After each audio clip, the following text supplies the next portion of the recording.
Okay, let me introduce myself first. Um, my name is Noe Medina. I work for WEC, Worcester Education Collaborative. I also serve as the facilitator for the Worcester Education Equity Roundtable, which is sponsoring the series of events. I want to welcome you this afternoon, late afternoon, to a series of community forums that we're calling the Charting the Path to Excellence and Equity series. Um, The series will present information about Worcester student achievement and district initiatives to support achievement. Today's event will specifically focus on the MCAS. Um, so as I mentioned, this series of community forums is sponsored by the Worcester Education Equity Roundtable. Um, you can see there a brief description of the roundtable and in tiny print, I'm sure for everybody, a list of roundtable partners. There are more than 50 community partners that come together as part of the roundtable, and we work together to enhance equity and social justice in the Worcester education ecosystem. We sponsor a variety of events throughout the year, and uh, this series is going to specifically focus on achievement. So let me go through the agenda for today, what we're going to be talking about. Um, so first, we want to welcome Marco Andrade, who serves as the Director of Research and Accountability for the Worcester Public Schools. Um, he'll be presenting on 2024 MCAS results and district initiatives, a topic that he's talked about previously, presented to the school committee.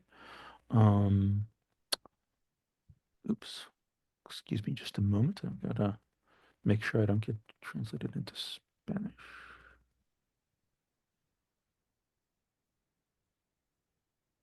Okay, tried to make me speak Spanish, and that's not going to work. Got someone much better at that. So after Marco's presentation on MCAS, then we have Craig Dottin, who is also with the Worcester Public Schools and who works on student supports, to talk a little bit about school level strategies designed to promote student achievement. Um, and that'll build on Marco's presentation. Then we're going to have a panel discussion. And in that discussion, Marco and Craig will be joined by Ron Waddell, who is a parent um, in the Worcester Public Schools. He's also the co-founder and executive director of Legendary Legacies, which is part of the Worcester Roundtable. So we'll have a series of questions and answers that we'll go through during that time at the end of the meeting, somewhere between 30 and 40 minutes. Um, throughout the presentations, I invite you to submit any questions you may have um, to the panel using the chat function, and we will keep those questions and present them at the end of the Q during the Q&A. So that's the agenda for today. One last thing to mention, I think, is you know, this is a series. The next event we have is scheduled for Monday, January 27th of the new year. Yes, indeed. Um, it will, you see the title there, Monitoring Student Progress in the Worcester Public Schools. It's going to focus on um, a series of other assessments that the public schools uses to complement the MCAS to track um, student achievement. And this is also something that Marco will be uh, leading and has talked about previously at the school committee. So with that, I think I will turn it over to Marco to get us started with the presentation. Marco, it's all yours. Thanks, Noe. I'm just going to share my screen.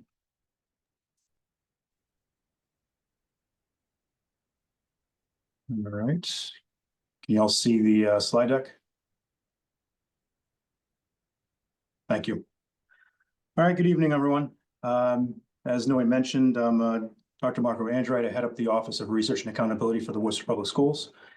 The presentation that I'm going to share right now is actually a shortened version of the one that we shared, that Dr. Marie Morris and I shared, Dr. Andrew Lampy, in early October. We went to the school committee twice. This happened to be part one. So kind of truncated a little bit just to move through some of the stuff that's already been shared, but I'm going to go through these slides and just kind of recap some of the items that we had talked about. First, just a little bit of context. We do have a new strategic plan. It runs through school year 2028.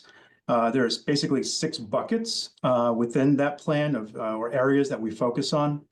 And for the purpose of the work that we're doing now, and this work in particular that I'll be talking about and that we've been focusing on, is these 2 goals: the student learning goal and the professional goal. These are for the superintendent, and so it's based on the equitable resources and education program. So the stuff we covered today will be based and aligned to this aspect of the strategic plan. So before I get into it, I just want to start by kind of, the end point at the beginning, just to kind of give you a heads up as to some of the key takeaways. And then we'll get into some of the slides so you can see what's going on. The green reflect basically some takeaways from our accountability system. As a school district in school year 24, SY24, we were +5 points in terms of the percentage of targets that we had met. That's us as a district compared to ourselves in 23. Our high schools, they met 7 of 11 of the accountability targets that were set for us in school year 24. In the non-high school grades, they met 1 of 7 targets, and we'll see those a little later. In terms of performance on the MCAS itself, for ELA, us as a district and the state decreased in grades 3 through 8 on, again, English language arts. And then for math, things are pretty much the same. They're relatively unchanged for us and for the state. And then in terms of the gap closure, something that we pay attention to, we didn't see any movement on that compared to the state and in general across a few subgroups. We don't show all subgroups, but we have a few that we will share. So a little more context. This was a couple of slides before, put it together. You've got some headlines at the bottom right-hand side, and then a quote from Education Secretary Patrick Tutwiler. As I just mentioned, I don't think any of us expected the results that we were going to see, particularly around ELA. But given what we're seeing and given some of the accountability results that we had, this quote from him actually reminds us that, when we look at the MCAS, it's easy, I think, to get caught up in looking at that 1 year. We need to remember that coming back from COVID, that there's still a lot of work to be done, and the impact of the pandemic is still with us. And that's what these these headlines here are examples. There are some reports, and I just have a couple of pieces of information I want to share that essentially reflect that after 4 years, we're still dealing with the repercussions of the pandemic. So these reports released basically within the past 6 months, and based on what they found, they looked at pre-pandemic performance relative to post-pandemic performance. And basically nationally, they're saying that they see stagnation or no progress in catching up student achievement to pre-pandemic levels. And that was in both years 23 and 24. Student achievement gaps have widened, particularly among students with disabilities in our Ls. Growth has slowed. There were a couple of bright spots that they noted. It was for kindergarten and first grade, and that was in 2024. It happened to be around phonics, which is one of the basically key foundational literacy skills that will contribute to leading to reading at grade level. But they seemed, as kindergarten and first grade, seemed to catch up on phonics compared to pre-pandemic levels. But since COVID, some of the student challenges that we see, they've centered around mental health, chronic absenteeism, and student engagement. And we know that these 3 areas all contribute to student achievement and impact student achievement. So even though you're going to see the data, we're like, what, 4 MCAS cycles away. These impacts are still real and still being felt. So just got a few slides in the accountability system. I'm not going to belabor the point about this, but the state accountability system, it's required for every state. It's part of it's a federal requirement tied in with title funding. And for us, you can see that our accountability system is set up to answer 2 questions here in Massachusetts. But basically, it's a way to allow us to see how schools and districts are impacting and affecting student performance in English language arts, math, and in science, and a number of other indicators that matter for student success. These slides, by the way, are from DESE. They're sourced at the bottom left-hand corner. So the accountability system itself, if you look at number 1 on the left-hand side, it's basically broken into a couple of different components. There's that normative component, which just basically means that you're being compared to other like schools or other districts. The normative component specifically, though, this accountability percentile, which ranks from 1, which is a score from 1 to 99. This is basically used to have schools be ranked to schools like themselves. And so there's 3 different groupings. You've got non-high school grades, which is essentially schools that would have grades only within 3rd through 8th grade. You've got the high school, which will be grades 9 through 12. And then you've got this kind of hybrid, which is like the high school, middle school. Those are schools that we have 2 of them that span middle school grades, high school grades, or basically anywhere mixing between that line of 3 to 8 and 9 to 12. So those schools are basically ranked against schools within that bucket. So all elementary middle schools are compared to all other elementary middle schools across the state. The second one is a criterion reference component, and this is progress towards targets. The progress towards targets is a way of looking at the school or the district in essentially how many targets did you hit in a given year, and it reflects how you did relative to your own goals that have been set by the state for you. So it shows that based on the targets, how many did you hit? And the idea is that over time, if you continue to hit these percentages, the goal and that target that you need to hit year after year continues to increase. So level of difficulty goes up. It's not reflected in that percentage, but it's just kind of the way the system is baked to try to see if schools and districts are improving. So those are the 2 main scores that come out of the accountability system. Number 2, you can see is just listing that there's 5 different, I'll call them buckets, that have a number of accountability indicators within them. We'll see those in a second, a little bit more in depth. And then finally, based upon schools' performance, you can fall into any one of these buckets, which is on the left-hand side, schools of recognition. And on the left-hand side, schools requiring assistance or intervention. Those schools are typically the ones who are in the bottom 10% of the state. They have those percentiles between 1 and 10, which indicates that they are ranked between 1 and 10 out of all schools within their comparison across the state. This, don't worry, I'm not going to talk about it too much. I just want to note that, and it'll come up in another slide, that when you look at 23 and you look at 24, it's important to note that the accountability system and the way that accountability was calculated for our schools, it changed. So this just shows how things changed from 23 to 24. And I'd say that the first row is the one that's most relevant, just to kind of have as context, where you can see that the weighting has changed both for normative and for the criterion referenced. And so this matters in terms of how schools were being, let's just say, judged, because the weightings of things changed and it was pulling in more years of data. All right, so this is just a quick little snapshot of the, this is on the website, the DESE School and District Profiles site. It's publicly available. Anybody can go access this, and this is just a sample school. It doesn't even have a name, it's a no-name school. And it's busy, and in the middle of the page, which is kind of hidden, you see overall results, student group results, detailed data for each indicator. If you happen to go to the DESE site, you can click on those and you can get in the weeds for different subgroups. you can see the actual targets that a school or a district was supposed to hit. You can see how many points were received and like what the rating was for that particular indicator. And we get basically rated on every single subgroup on all of these buckets and indicators you see listed here towards the bottom. But the point of this slide is just to note that where you see that little orange box, the accountability percentile, this is a school. This school was ranked 44th. It was an elementary school. Actually, it was an elementary middle, but it's considered the non-high school. You can see it's grades 5, 6, 7. It's towards the top right. And so basically they were compared to other elementary and middle schools. And essentially you would just interpret it as this school performed as well as or better than 44% of all other elementary middle schools in the state. And so that's a normative component.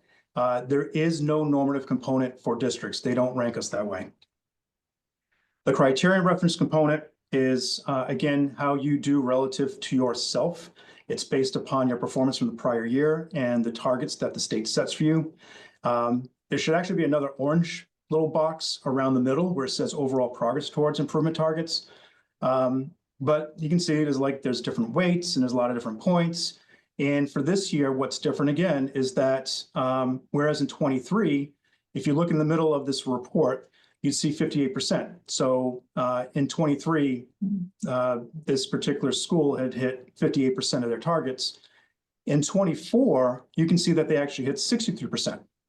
But what happens is that now that there's weighting, 40%, 60%, right, for the 2 years, their final criterion reference score comes out to be 61%. So this is stuff that's going on that, it's kind of a little in the weeds, but it's how the scores have changed a little bit from one year to the next. And so DESE was very clear that we should not be comparing the results we had in 23 with the results we had 24 in terms of the accountability results. So this was presented to the school committee. The bottom line is that it's been a moving target. So even though the MCAS tests are next gen 2.0, and we've been using them since 22, 23, 24, if you look at the bottom kind of yellowish line there, you can see that the accountability system itself has been a moving target. So we haven't really had stability in terms of the way that the accountability results have been computed or calculated in actually quite a long time. I think since before 2018. So we'll find out next year if there's any other tweaks. Maybe it'll be stable and be the same, but maybe it won't be. And it's just important to keep that in mind because sometimes these things get talked about as if it's all apples to apples and that nothing's changed, but that's not the case. And so you just really need to be careful when you're looking at the results from one year to the next, particularly right now. These are the indicators: achievement, growth, high school completion. This is progress towards attaining English language proficiency. Those are for our L's, our English learners. And then there are additional indicators. Those are chronic absenteeism and advanced coursework. You can see the weightings here. The NAs, because non-high school grades don't have high school completion and they don't have advanced coursework completion. And just as if there's a question about this, if a school does not have a sufficient number of English learners, I think the threshold may be like 20, you actually don't get a weight for that. The weighting is redistributed across the other buckets. But this is how districts and schools are rated in terms of the accountability indicators. And these are the weights. So how did we do? You'll notice that for our high school grades, we hit 4 of the targets that have been set. And again, these are the criterion targets. So this is our performance relative to ourselves from 23 to 24. And also noted that for the high school grades, we had 3 areas where we improved, which were mathematics and achievement. And then in growth, you can see ELA and math, we also improved there as well. Different story on the non-high school side. You only see that mathematics improved. Again, this is how we did relative to ourselves in the prior year. So for us, we had hit 41% of our targets as a district in 23. And in 24, we hit 46% of our targets. Again, I just want to reiterate that the idea is that once you hit targets, the target for the next year goes up. So it becomes a little bit more difficult. But the idea is as you continue to hit these targets, over time, you're going to be seeing improvement and you're just continuing to kind of rise up. All right, so that was just to cover the accountability piece. Now I'm just going to go through some of the ELA slides, and then I'll go through the math slides. For ELA, the performance overall has decreased. We looked at it this year by pulling in the scaled score. The thing about the scale score is that it reflects the entirety of the population of students who tested. When we talk about things in terms of percent, meeting or exceeding expectations is only an aspect of students who had and how they had performed. So this gives us a better sense of like how we're doing more globally as a district. And you can see that for us, we're in yellow, and then the state for non-high school grades, which is again 3 to 8 on the left-hand side. We went down a point. And if you notice, you'll see that 22, 23, 24 for us, they've ticked down.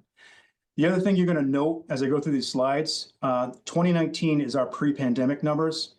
For the most part, in all the slides, you're going to notice that we have not, as a state, as a district, gotten back to where we were pre-pandemic, just going back and thinking about the context that I shared before.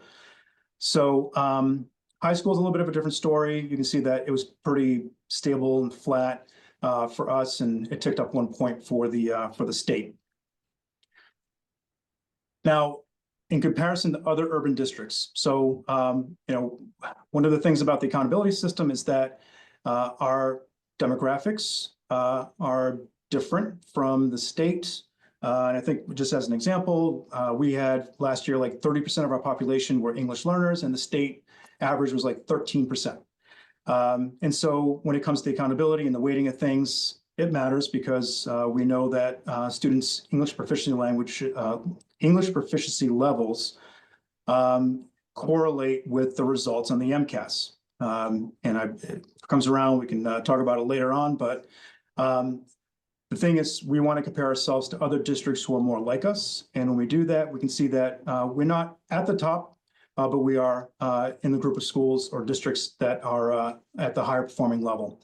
And so you can see for ELA, on the left-hand side for non-high school and right-hand side for high school, that we're near the top in terms of our comparison. All of the urban schools, and you can see the variation here of where we fall. We're all very different from where the state is on these on this particular indicator. We do have some subgroup views. You can see that for our Black African American students in ELA, we dipped down, the state dipped down. It's the same story across different groups in terms of ELA performance. I don't think any group in particular went against the pattern that we saw. And then on the right-hand side, you can see that things are pretty flat. We happen to have there's a little bit of an anomaly, a little outlier going down 33%, but you can see we're more on target with where we've been. And at 42%, it's higher than it's been since pre-pandemic at the high school level. For our Hispanic students, you can see that, again, on the non-high school side, things have dipped flat on the right-hand side, which is our high school. We are a little bit behind the state in terms of our percentage of students, Hispanic students who are meeting or exceeding expectations. And I mentioned earlier on that the gaps have not necessarily been closing. Our L's, English learners, similar story. In this case, though, we're more actually consistent with the state percentages. We're pretty aligned, but as I mentioned, the state overall, it's a low percentage in total. So we are 5-6%, 4 or 5%. It's again went down a point. It's consistent, and you can see on the right-hand side that we went up a point, but these percentages are relatively low. And then finally, students with disabilities. Again, similar pattern. You can see on the right-hand side down a point. Right-hand side, we went up a point. While the state came down 1, but similar story in terms of where we are now relative to the state and where we are compared to where we're pre-pandemic, that we still have some room for growth and improvement. Now, in terms of math, you'll notice that for the most part, a similar story in terms of our comparison to other urban districts. Gap closures, not so much of a change, but we've pretty much been stable. So where ELA, we saw some dips. In math, things were pretty stable. And as a point change, it's a meaningful change. When we're dealing with thousands of students, getting this thing to change from 83 to 84 43 to 44, it's significant, statistically significant. But we start thinking about, is it meaningful? What does the pattern look over time? You can see that we've been pretty much in the same ballpark over a number of years. So I'd say we're still kind of flat. Same thing with the high schools, where it's 488, 47, 488. The state as a point of comparison is somewhat similar. On the right-hand side for math, you can see the state's ticked up a little bit, but it's not a whole lot of movement in the math side. Similar to ELA, you can see that we're not the top performer compared to other urban districts, but we are near the top. For our Black African-American students, in this instance, in mathematics, you can see that we're actually flipped with the state. We stay the same. We didn't change from 24% from 23 to 24, but this is one area where our students are outperforming the state.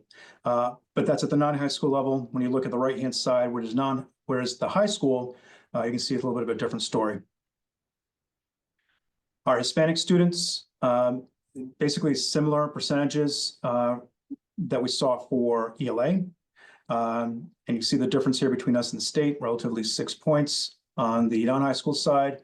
We got about 9 points on the right-hand side, which is our high schools. And finally, Hispanic students, L's, similar pattern here, 7%, 8%. The state went up. It's going 6, 7, 8. It's a nice pattern.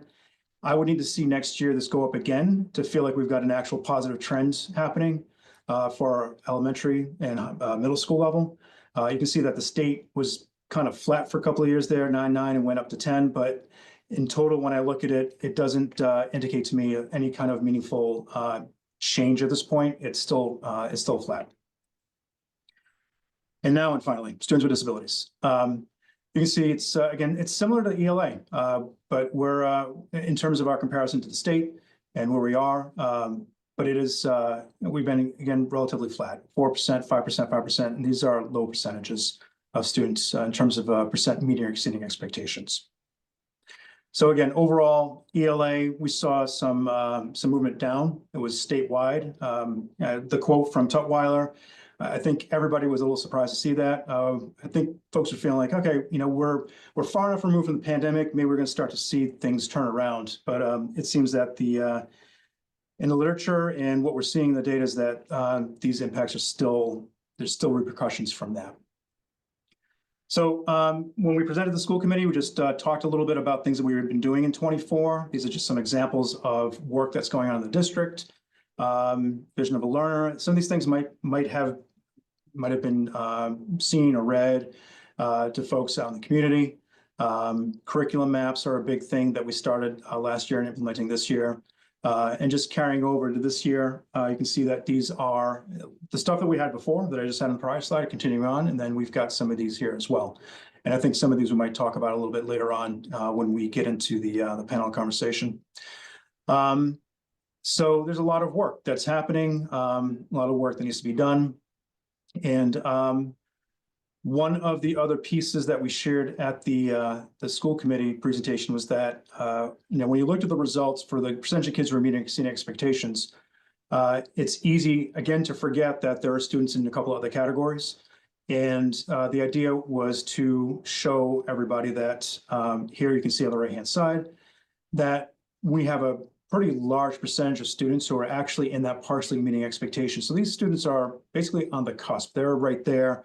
It could just take a little bit more to get them to kind of tip that scale and step over that threshold right into the meeting expectations bucket. And so this is part of the story, and it's easy to not see this. It's not always visible. So it's important to note this as part of the reality. Just something to think about. The MCAS, we call it a summative assessment because it happens once a year. It happens towards the end of the year. We're trying to figure out if students have mastered the grade level standards that they were taught.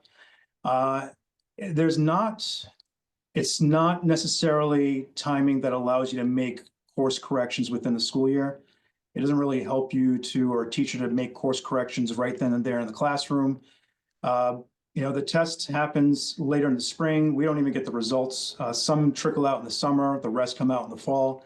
And so really using this data it gives us an opportunity to take a look and see how we did in general. You just saw a couple of slides that had some of the initiatives that we have going on. So we think about the initiatives and we think about our results, put these together and say, okay, within the context of what we're doing, how did things turn out? Do we see any movement? Or is anything changing? What about our subgroups? How about growth? And so we look at that. The schools look at it when they get it, and they reflect in the same fashion on the actions that they took and whether or not things moved in the right direction. Are there things they need to do differently? And whatever they decide based upon that, that ends up showing up in their school growth plans. Like the school growth plans, they're working out and getting ready by the end of the school year. But then typically the information we get from the MCAS helps just come back and refine or confirm some of the things that we're thinking are going on. And so it's just important to note that, as Zoe mentioned at the very beginning, there'll be another conversation about different kinds of assessments that kind of balance this out. It's important to know that this is what this offers us. It's a good opportunity to see where we are. It's a good opportunity to see how things are going. But it really is a end of year way to look and see, what was learned, with some limited kind of follow on for what can be done, especially in terms of like what can be happening in the classroom itself. And with that, that was the presentation that we had shared. And I will stop sharing and turn it back to Noe. Marco, thank you very much for all that information and context to understand where the MCAS fits in the whole accountability system and about the accountability system itself. So let me invite Craig to take over and talk a little bit about strategies the district's using at the school level to respond to this. Craig? So Marco, great job displaying all the summative data that we look at to kind of give us an indication as to what our schools are doing in a district. And as Marco pointed out, the pandemic did have its impact and still has some impact as we go through the years. One of the things that I wanted to talk about, because I find it really important as a principal of the school, I was always thinking about what is it that's keeping students engaged, or what is it that's preventing students from not being engaged? And this will lead us into how we perform or how students perform on the MCAS. So when I was looking at our data, one of the things that we found was a struggle, and we needed to figure out how do we get our parents involved, was looking at chronic absenteeism. And chronic absenteeism does show up on the MCAS. Any student that has 10% absences, which equates out to 18 absences out of 180 days, is identified as chronically absent. We also have students that are tardy. And that's another contributing factor as to how students perform on this same assessment. The reason why this is so important is because there are other components that lead to mindsets that students end up developing because of their chronic absenteeism and tardiness. And I'm speaking right now through the lens of an elementary school principal. And I'm speaking to parents saying that we create mindsets and behaviors of our students to value or not value education as much because of some of the behaviors of that chronic absenteeism that I've seen as an elementary school principal. And it trickles into the middle school and it trickles into the high school, and the gaps of our students end up widening. So back to the MCAS, when we're talking about this summative assessment, we look at the MCAS as a way to kind of gauge what we're doing in the classroom. And we have the STAR assessment, which is a progress monitoring tool that we have at the beginning of the year, middle of the year, and the end of the year. And that also allows us to look at how students are performing in such a way to progress monitor. For our early literacy pieces, we use DIBBLE, which Marco will talk about as well. And that helps us when we're looking at our intervention blocks and trying to look at how students are developing as readers. But again, it all goes back to when students aren't in front of you, the impact it has on them in their feeling of sense of belonging. And what I've been seeing is that our students that struggle, when I look at their attendance rate, it's automatically, you can see that there's a correlation between their attendance and their performance. It's a correlation between their social emotional growth and their attendance. So parents that are here, I'm speaking to you and I'm trying to encourage you that you have to really put this as a key factor as to if we're saying we want our students to do well on this assessment, if we want to see our students do well in school, it's very important that we support our students by coming to school on time and being there and making sure that the message is clear that school matters. Another part that I did definitely want to speak to is the developmental piece of how in elementary school, if we're not providing the opportunities for students to be in the classroom, where it ends up in the middle school. And what I've also, through luxury of being able to also teach in the middle school, was seeing that students' development in elementary school and in middle school is at the foundational level. They're just learning how to learn. It's the learning phases. It's acquiring basic skills like literacy and numeracy. If gaps form early, they compound over time, making it harder for students to meet grade level experiences. So it becomes a very, very hard and difficult task for students to develop as students when they're not in school on time or when they're absent a lot. And in my emphasis in my conversation with you is really trying to get us to understand how important being in school on time and being in school every day matters, because it does lead into engagement, it does lead into social emotional development, and it does lead into the academic performance that our students have. And so we can talk about MCAS and we can talk about the numbers of what it says, but the bottom line is if students aren't in front of their teachers, that their development is staggered. We can't really say that where we're going to go if our students aren't coming to school. And that's a big factor, not just in Worcester, but in the nation, that chronic absenteeism has hit. It's not a new phenomenon. It's been here. And the reason why it's here is because I don't know if we're really emphasizing the importance of the collaboration between our parents and the schools.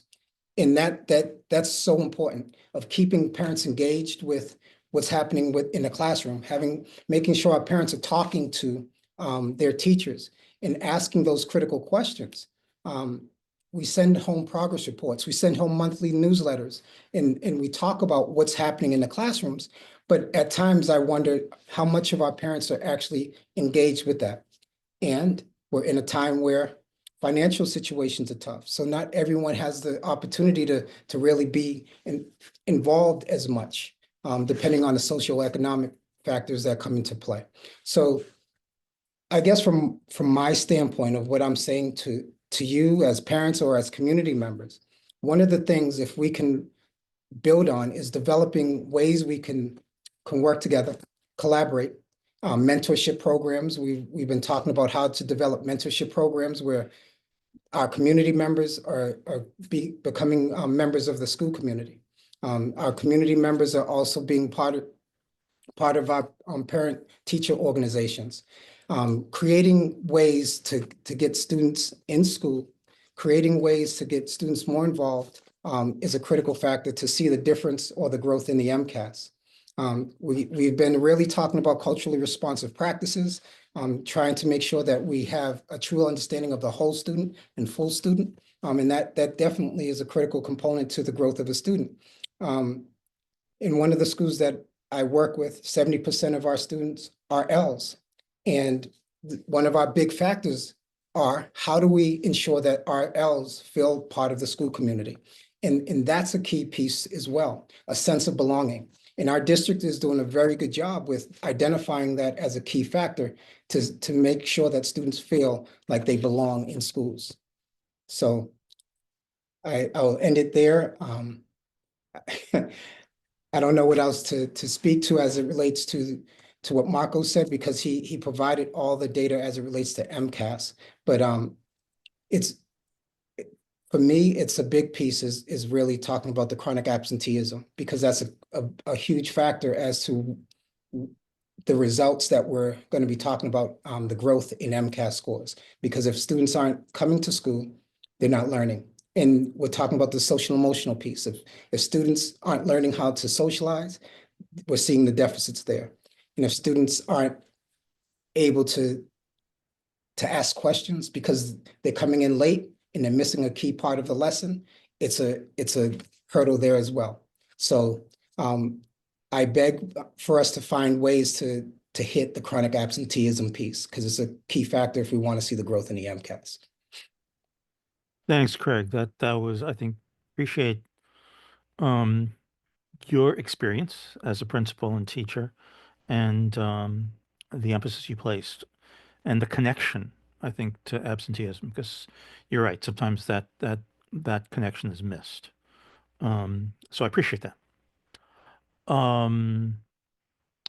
So we're gonna follow those two excellent presentations up with some um, conversations, Q&A with both Craig and Marco, and they're going to be joined, as I said earlier, by Ron Waddell, who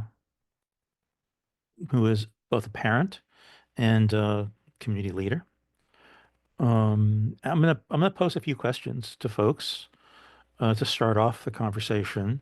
Um, Again, I encourage people in the audience, if you have questions, please feel free to drop them in the chat, and we will pose them as we proceed. And since Ron hasn't had a chance to talk yet, I wanted to give him a chance first. Pose the first question to him. Um, so, as a parent, Ron, how do you use the MCAS data yourself? Do you talk about it with your children's teachers? Do you talk about it with your kids? Do you talk about it with other parents? How do you use that? How do you think about it? Thank you to Marco and for Craig for your presentations. Thank you also for the work that you do in the public schools and working with our children. I'm approaching this as a parent, and also letting everyone know I got a lot of middle and high school trauma. I was not my school experience was not conducive to my learning style. So I enter this conversation from that vantage point. When I, as a parent, think about the MCAS, I review the results when they're provided, of sure. But to be honest, for me, it's not always easy to interpret what they mean beyond the basic score. So when I look at these, I'm really looking at whether they are at or above level, and then I'm moving on. I don't put much credence into the MCAS. For me, it's I look at it as are you at a level to pass? Up until now, when they have changed the policy, my big concern was, is this going to be a barrier to your graduation? And that was the main influence that MCAS had on our conversations with myself, my students, and teachers. I will say it's quite interesting, though. I do think it's a valuable data point, but I just think it's one piece of the puzzle in understanding how my kids are doing. What I do look at, though, when I look at them, is whether the results help me see where my children are excelling or they might need support. I don't think, for me, there's great communication, and I think I'm a pretty involved parent about the results and what they mean, and how I can actively use that to support my kids' learning. I just kind of get them. There was one point where my youngest son, I have an elementary age son and a son who was in middle school. And so my elementary age son, he dipped in ELA one year. And I saw it. And so I was asking my son about it, but there was no engagement from the school saying, hey, just to let you know, there was a reduction in Isaiah's scores, maybe, support or anything like that. So in regards to the MCAS, how I look at them, It's a necessary evil to get you through graduation. Although not anymore. Right. Well, that's how I looked at it up until this Yeah. this past November. Yeah. Yeah, it was, let me just get you past this, and as long as you're there, great. Because I think, and maybe this is one of your other questions. I think there, and Craig and Marco also alluded to this. For me, also as a employer, I'm thinking about what skills would make someone employable. And your math and ELA scores on an MCAS are a very small part of what I would think about or look at in regards to saying, hey, you have an opportunity for upward mobility and those types of things. And so when I think about my children, specifically where that is, I think of it like the bureaucracy when I'm filling out paperwork for my nonprofit. I got to do it so they'll let me run my business. And as long as I meet that, leave me alone. I'm going to go do what I need to do. Thank you, Ron. So it's like you try to look more at broad trends and kind of where the kids are rather than specifics. But it also sounds like would you don't feel like there's enough engagement on this from the schools in the past. No, and I think for me, that plays into my level of engagement. The school Hmm. doesn't put a lot of emphasis on making sure that I, as a parent, am aware of my students' scores and if they are doing well. And so their lack of engagement, in my experience, doesn't push me to go beyond, hey man, this was a thing that you've got to get you across the finish line. Hmm. Hmm. Or provide any specific suggestions on what you should do with your kids in response to the scores. No, I've never had any follow-up in regards to my scores as they've been provided to me from the school. Hmm. That's interesting to know. Um, so let me shift a little bit um, to Marco and Craig. One of the things that we noticed in looking at the scores, um, and you highlighted it that there are several subgroups that perform substantially below um, both the state average and other groups. Hispanic students, Ls, students with disabilities, um, disproportionately low rates of performance there. Um, are there any supports or work in place at the school or district level to try to address those, either in terms of some of those initiatives that you sort of displayed, Marco, at the end of your presentation, or in some of the other work that may be going on that Craig that you're aware of as former principal? So let me just Marco, Craig, either one of Yeah, you can jump in. thanks, Noe. I'll start, Craig, if you're all right with that. So just in thinking about this, I think there's things that we do kind of universally, globally for all students that would support the learning environment. One of the items in the slides was the curriculum maps. That's our curriculum specialists worked on these maps, started building them out last year, and we just rolled them out like fully this year. And the idea is that the maps kind of take you through the grade level standards, the things you're supposed to learn over the course of the year, leading up to, let's say, for example, the grade levels that have MCAS. The things that we would see being tested, because the MCAS is just an opportunity for us just to get a sense of like, did the students learn what they're supposed to have learned this given year? And it's only math, it's only science in some grades, and it's only ELA, right? And so there's a ton of subjects that the students participate in, but the curriculum maps are for all subjects. So there's standards for all the different subjects. And so the whole idea is that we need to we want to make sure students are on pace to learn what they need to learn over the course of the year. We're trying to help elevate, like, hey, this is the core information, core instruction that they should be receiving. We call it tier 1 instruction. And another element of this that's associated with this work is that the curriculum maps are out. folks are using them. We're gathering feedback and some information to say like, okay, how's it working? What does it look like when you're actually trying to implement them? And there's also some culturally responsive teaching work associated with it. So like there's tools being developed to try to gauge whether or not the maps and some of the things that are going on, if those are actually, culturally responsive in the way that they're either structured or being delivered. So another aspect of this is we have the evidence-based reading program, which I think it was in November. A couple of folks presented on, it was Dr. Morse again, and a couple of folks had presented on the CKLA. That's the Core Knowledge Language Arts program. It's an evidence-based program. We've been using something called Font Disciplinel. If you've watched the school committee meetings, there's conversation around that. So the idea is that, a couple of years ago, there was a lot going on around science of reading.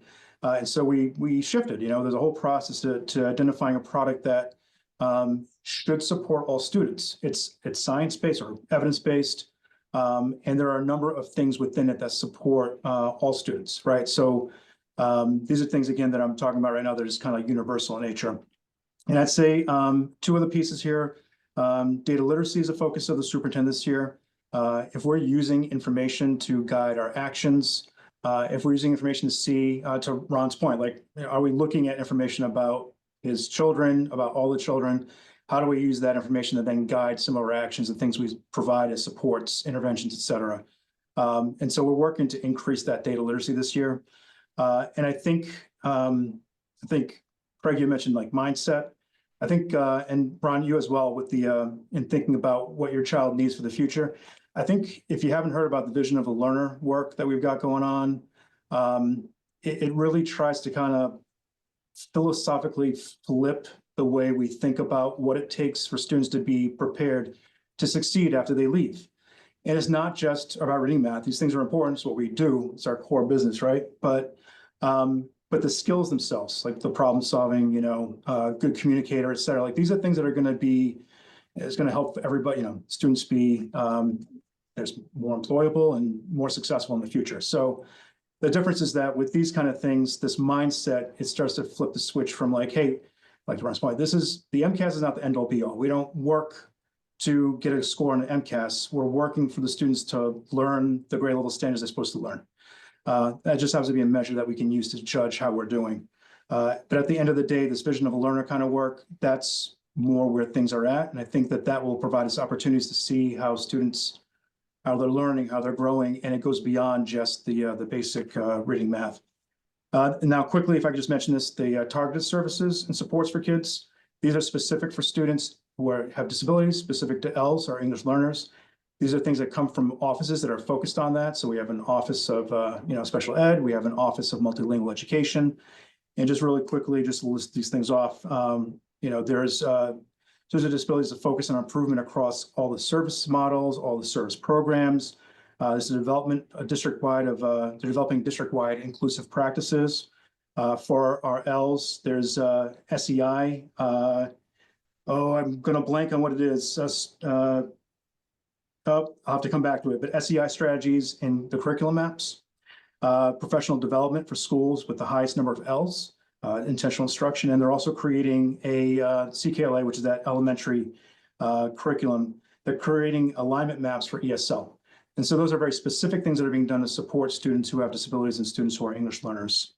Sheltered English instruction, I think, SEI. So those are just a couple of things. And I just want to be, it's a large system. There's a lot of moving parts. It's a human-centered business, right? We have adults, we have humans teaching other humans, how to learn these things, et cetera. And we have all these complex systems. So there are things that we can do kind of globally and systematically across the board for everybody. And then there's some targeted things that we can put in place that might reach specific students. So these are just some examples. Thanks for that great overview, Marco. Craig, did you want to add anything there, particularly around some of the issues you talked about in terms of engagement? When I was at Vernon Hill last year, one of the things we were looking at was how to provide after-school programming for our students. We didn't have money, but we worked with community partners, and we were able to one of the community partners I worked with was with, we exposed students to hydroponics. So we were looking at how to provide opportunities for students to do hands-on learning, project-based learning, to allow them to kind of learn through their own modalities. And so we took that approach of hands-on activities, and that we provided some academic like language with it. However, the major focus was trying to allow students the opportunity to be exposed to learning without having to physically do the math, because we understood that they were tired. And so we try to teach them content through different measures. And it was a lot of project-based learning activities we did, STEM activities we did after school. So we found that that kind of got students to be engaged in school after school, and that trickled into the coming back to school the next day. So after school programs are huge. I found that students got a sense of belonging, because I had ESL students that were during the day weren't participating. However, when we did soccer with the students, they felt more, and I should call it football. That's how conversations of how you even speak and what you say, how you identify things. But being able to establish those type of relationships after school, outside of, being their principal or their teacher, and engaging with them more in a different manner, you started to be able to see other things, other aspects of students. So after school programs for me, I thought were a huge way to re-engage students into school. Obviously, that's, something that the roundtable and Mark are both heavily involved in. And your comments about project-based learning, I think, certainly aligned with the work that WEC has done with ULabs. I see Emily nodding there. Um, Ron, I'm curious. You nodded when you talked about vision of a learner, and nodded again in terms of community and engagement. I'm wondering, in the work you do, putting on your sort of program hat instead of your parent hat just for a bit. I mean, are you seeing the importance of attendance, engagement, and are you seeing strategies that community organizations can work with the schools to try to address those things? And um, so yeah, let me ask that first for you. Yeah, so for those that are on the call that may not be familiar, Legendary Legacies, we serve young men who are at the center of either perpetuating or being affected by community violence. And so it's a very specific group of young men. I would definitely agree with Craig's statements about the importance of supporting families and involving the community. I would double down on that. We do need to create more opportunities, like he spoke about with the hydroponics, opportunities for collaboration between schools, CBOs, and parents. I would also say that when families feel like they're a part of a partnership, it does build that trust and ensure that everyone's working toward a similar goal. I don't have all the answers on how to make that that kind of collaboration a standard practice and not just an occasional initiative, but I think this is part of what's required of us as we shift as a society as a whole. Generations at this point, even my kids who are 12 and 11, a lot of their interaction is through technology. And so getting my two kids to put that down and even interact in a social context is something that as a parent, I battle. And then as a program, as an organization, we see that with our participants quite a bit. And so how do we generate more opportunities where there are social collaboration and opportunities for our CBOs, parents, and schools to collaborate? I say all that knowing that it's a difficult thing to ask teachers to find a way to manage their classroom, work beyond the hours they get paid, and ask them to do more is a very difficult component. But I think that if we are able to put more thoughts toward that, we can build those relationships. A lot of the young men that I work with, their relationships with the school, I'm not pointing fingers, but they are of negative connotation. The interactions they have with the schools are either punitive or disciplinary. And so that creates a level of separation for a lot of the parents of the young men that we're working with. In addition to really the core of the young men that we're working with, some of those are due to potential violent incidents and rival opposition gang members and things like that that may be in the school that they choose not to participate in the schools. It's a large number of our young men who we work with that don't participate in school on an ongoing basis. But I love what the school's done in regards to the vision of a learner. So that's where I was in support of Marco's statements around that. I think it's just a big ship to turn to get those values instituted and adhered to in all aspects. But I think those speak to a much larger opportunity for us as a school system and as a society as a whole. But fostering more community, school, parent collaboration opportunities, and not just occasionally, is something I think that is necessary, required, and needed at all levels. Thanks, Ron. Really appreciate those perspectives. To one thing that I thought was interesting, Mark, on the data, was the performance of Black students in Worcester on the MCAS, where they were at, or even I think in non-high school math above the state average. Any sense of why we're seeing that, and what Worcester may be doing relatively right? I mean, the numbers weren't great, but do better than the state is something we don't want to ignore either. Or Craig, any sense of why we might be seeing that occurring here?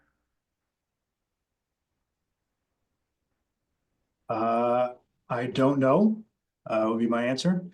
I'm not entirely sure. I do know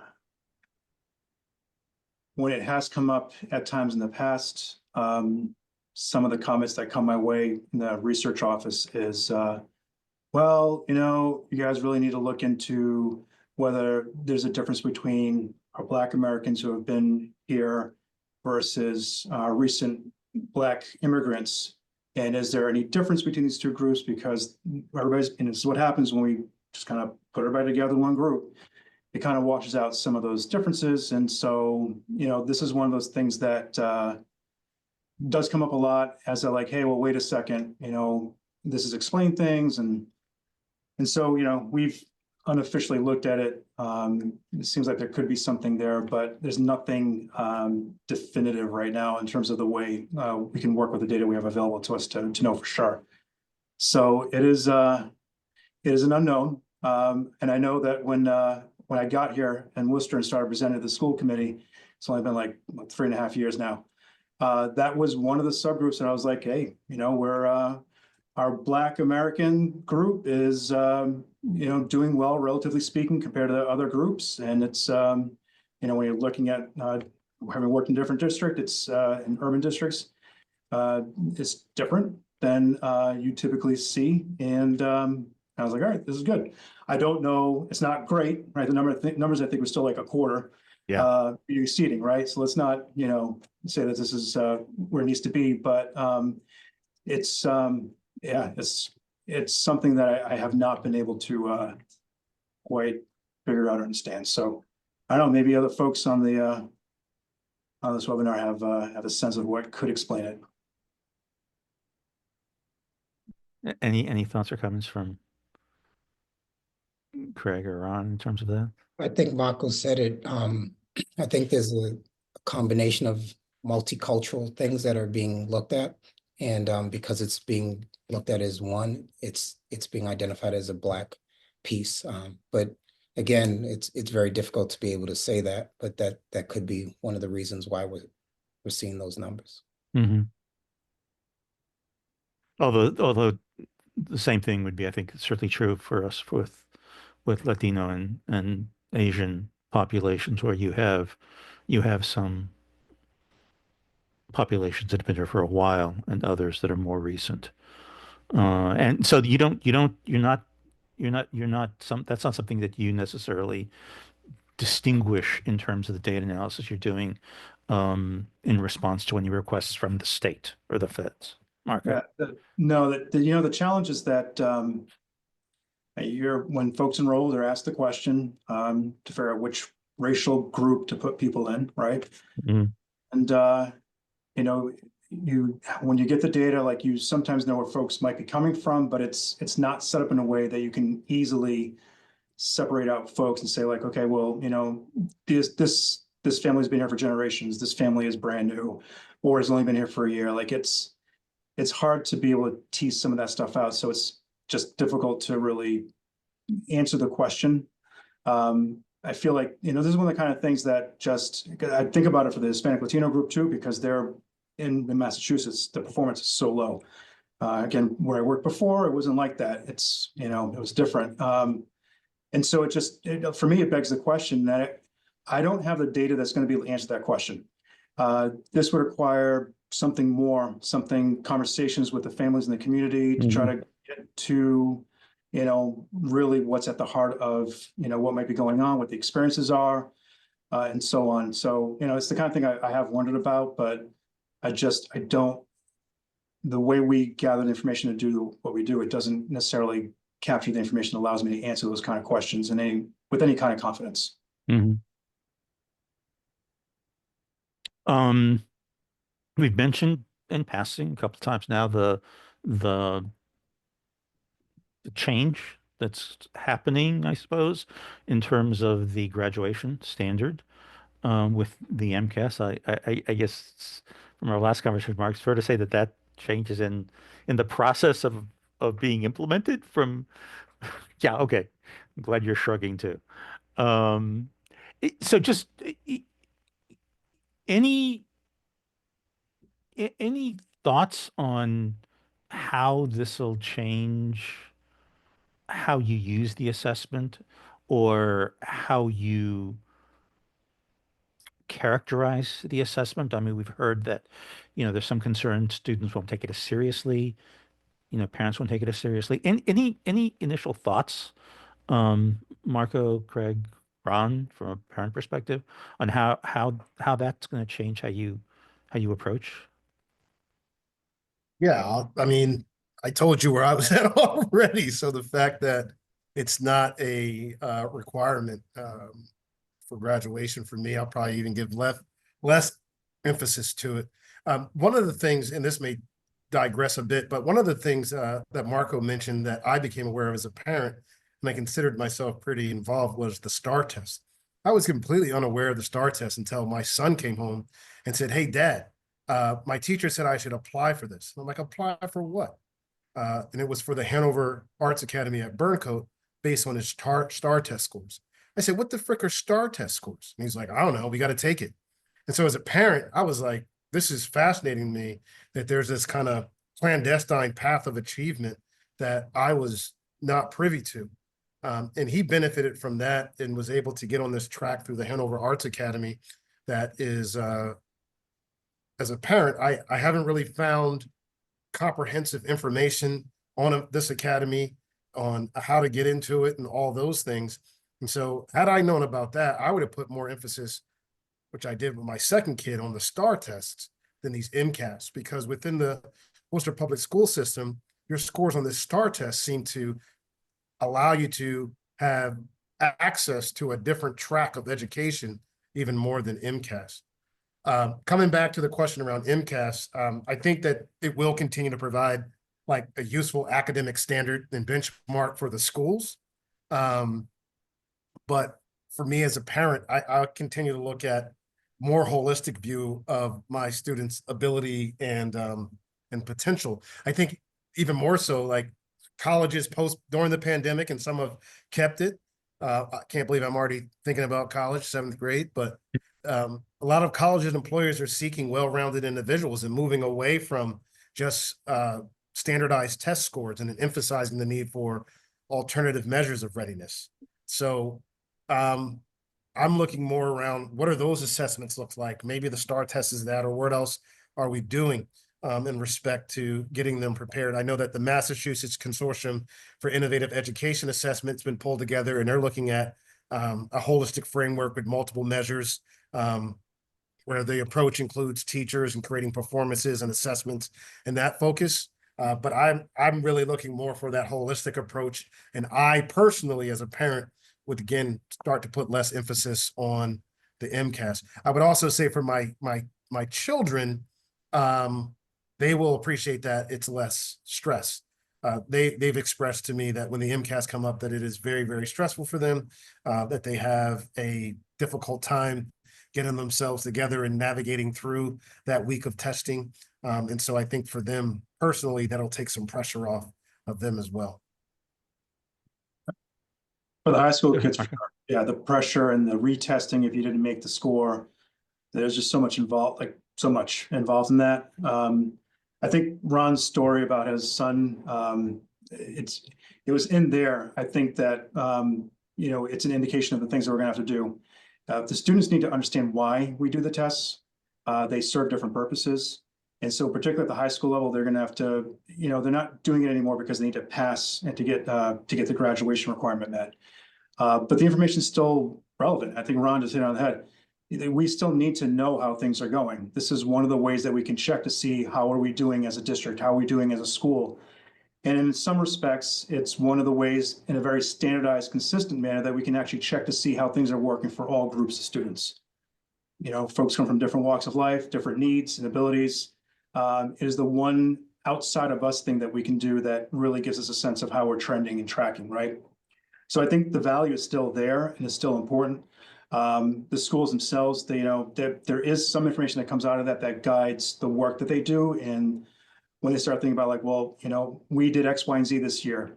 Did we get the results we thought we were going to get? And so that's one of the tools, one of the measures that are used to figure out like, hey, we got some return on our investment here. If we don't have some of those things, if the students aren't investing in it, then we don't get as much out of it. And the same thing with any assessment. So like the STAR assessment, it's important for students to know what the purpose is, why they're taking it. And if they don't, and we've seen it, students just are kind of checking a box or they're being told like, well, I just do it because I'm supposed to do it. And it's kind of a shame. It's a waste. It's a lost opportunity.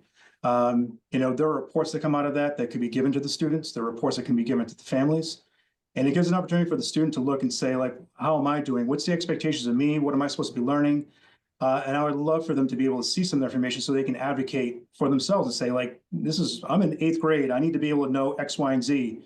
And those kind of assessments give you a sense of exactly where you're at, where you're going. And you could potentially set goals for yourself and with your teacher about, hey, you need to work on these couple of things to kind of get you where you need to be.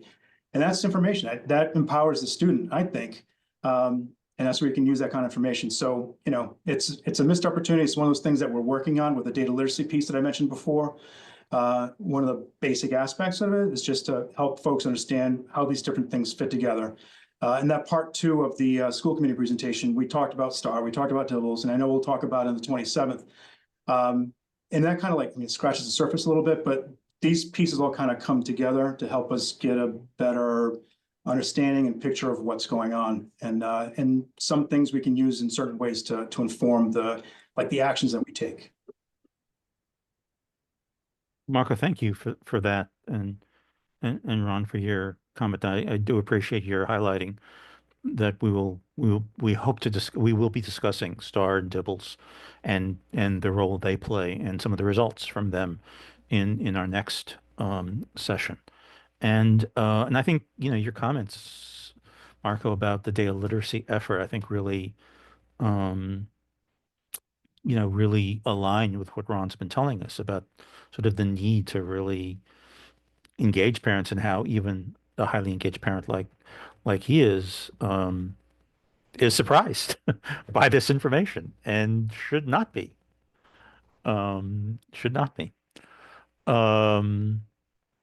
So let me just invite folks. So we're coming to the end of our time. So let me see if the three of you want to have any kind of closing statements here about this, takeaways for folks to have, and then I'll let everyone go.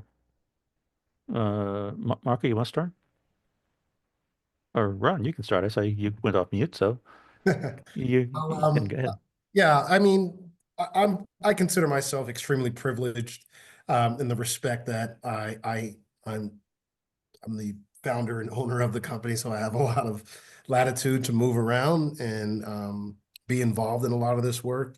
But I would also support Greg's comments, and if parents are able to advocate and be involved in your school as much as you can. I would also get to the point that that is important to show that show your children that you're invested. I understand that there are various difficulties, family structures, dynamics are very different. But if you have the opportunity and the ability to advocate and be involved as a parent, take that step. I would say that the public schools do a lot of communicating through email, text, and all that. Sometimes a little bit overwhelming. But if you're able to advocate and stay involved with your student and get to know the teachers, one thing that I do every year, and I started doing it after my first grade year, is I write a letter to each teacher. It used to be handwritten, now I send it to the parent square, but I give them a little overview of my child. I know my kid, and so Joshua is still learning on how to take responsibility. So I let them know that's something that he's still learning. He may try to point the finger somewhere else, but I'm trying to foster a relationship with that teacher to say, I want to work in tandem with you to help my son be successful. To the degree that I can or others can do that, I would encourage you and support you in trying to do that for your student, regardless of the test scores and all those things. I think that goes a long way. What a great idea, Ron. That's a great thing. Craig, any closing thoughts you want to share on this? My closing thoughts would be just basically if we can just figure out ways to be more effective with the way we collaborate with each other, families, communities, and schools. I think it's so important that to have those wraparound services for our students because at the end of the day, they're the pillars of our community. They're the ones that are going to be carrying the torch, to say. So it's very important that we communicate and try to figure out how do we support each other to ensure that everyone's successful, that everyone has the opportunity to enjoy and experience a wealthier education. So whatever that's going to look like, and if that means me collaborating hopefully more with Ron or have the opportunity to collaborate with Ron, I'd love to do that. I've always felt that it's so important that our students have the opportunity to be in front of people that look like them, experience life like them, and have an opportunity to talk to people who experience things that are similar to them. It's very important that we provide those opportunities for our students so that they can feel a sense of belonging. Thank you, Craig. And obviously just make a plug for the roundtable. That's the idea of the collaboration is critical to the roundtable's work. And so, we appreciate a chance to work with the district as much as we have and with community partners like Ron's in all this work because we agree it is critical. Marco, you want to bring us home? Yeah, I guess I'll just say that there's no hidden agenda in terms of the accountability system, but obviously we need to talk more about it. And for parents like Ron, the community in general, I think the opportunities we're going to have to talk about it at school committee here on the 27th, just to kind of illustrate how we gather information and how we might use that information would be helpful because, it's something that, we're doing, but it's important to have the students and the parents being partners in that work. And we'll continue to look at this stuff. We use all these different measures to inform our work, how things are going, what we might need to adjust and pivot on. So these things are all important, and we'll just continue to monitor that. So for me, I appreciate hearing Ron's perspective. I don't always get to hear from parents. But I hope that the data literacy work that we're doing, which we're literally just starting out with, will get us to a point where folks are going to feel more like they understand what's happening. And in knowing that, I think we'll feel more empowered to be partners, to participate, to help, and just make sure that their kids are as successful as they can be. Thanks, Marco. And I think from again, sort of from the roundtable standpoint, as someone else who does evaluation work and plays with data a lot, I think there are a lot of community partners that are part of the roundtable who would love to work with you in data literacy and be able to, to assist as voices, both understanding from their end and helping to get the message out to parents. I'd love to work more with you on the data literacy work going forward. Thank you, everybody, for joining us this evening. Now, I guess it is, for this what I think was a great conversation. Hopefully, once the holidays are over, we have a chance to stagger into the new year. You'll join us in late January to continue the discussion where we get to some of the other assessments that have been alluded to that I think are really interesting, and I think we all want to find out more about. So, thanks, folks. We will see you.